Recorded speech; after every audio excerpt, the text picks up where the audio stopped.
think they thought we would do anything.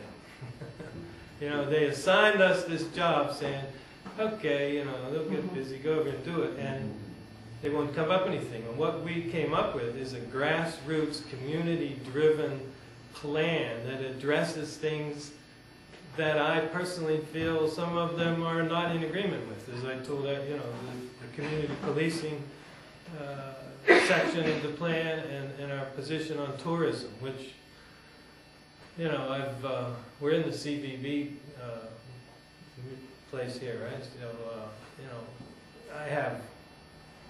we won't go there, but I have some, my position is that, you know, we need to look past our borders and start thinking regionally. And I think I've read some articles about Fayetteville reaching out with its neighbors, and it makes perfect sense to collectively market yourself as a region, because the people that are visiting here don't know where your boundary lines are, could care less.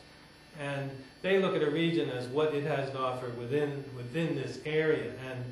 And I'm a restaurateur, and I picked up a few great little lines or thoughts in the Create West Virginia conferences. And one is competitive collaboration. And it's kind of an oxymoron, you know, you're competing but you're collaborating. And I've acted upon that by taking the relationship I have with my food vendor through leveraging the volume that I have and offering it to another restaurant in town, and he's reviewed it all on his own terms and whatnot, and he just told me he went on board with them about 2 months ago, and he said he's saving between 4% and 5% on the cost of his food. Well, I think that's great. You know, if you take this narrow view of your community or your business or anything else and say, you know, I'm just in it for me, I'm going to keep it, you know, to me that's not it. The ability for me to be successful is based on my behavior and my actions in my business. And I would rather see him, a citizen in the community, have thousands of dollars more on a monthly basis in his pocket than a corporation in Pittsburgh. And the other term was, and sometimes you must act with indignance to create change or move forward. And that was a lady from Berkeley Springs. And I thought, and she was a fireball, so I thought, well, okay, I mean, you know, I've been taught to be polite and all that, but if push comes to shove and you have to stand up and be heard, then you need to exercise your public voice. Now, if it's anything like, I tell Rich, you know, he has to sit through the city council meeting because he's the planning, you know, and the building inspector, and I said, Rich, how do you do it? You know, because every time I go to the meeting, I can only sleep for 2 hours at a time during the night, and I wake up and I'm going, what, you know? But, you know, when the senator was speaking this morning, it just drew some correlations to something that we've experienced. And it was recently there was a $200,000 USDA grant that was behind in federal reporting because, in my mind, some council members didn't want to do it.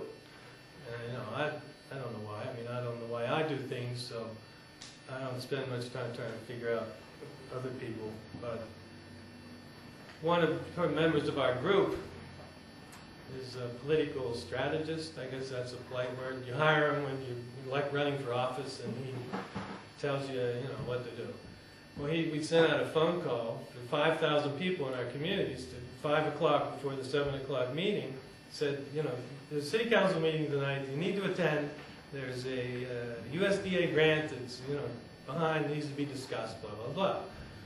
Well, the phone at City Hall started ringing off the, what's this phone call? What's this about? And then we all showed up.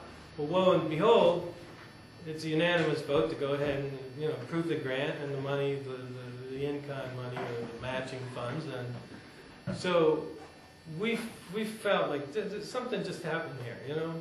You know, the sense that the people are watching and the people are, you know, the citizens are interested in what's happening, makes a difference in how they behave. And that was interesting. You know, you don't have to run and yell and scream. You just have to hold up this higher ideal, this different vision for your community that could be, should be, and will be if we stay engaged. If we drift away and complain at the barber shop and wherever else we hang out and not do it in the public forum, then we're going to get what we've been getting. So it's all about, you know, what's happening and what you can do about it and taking action. Are there other, Go ahead. Are there other questions? Folks? Does the city of Fayetteville have a planning and zoning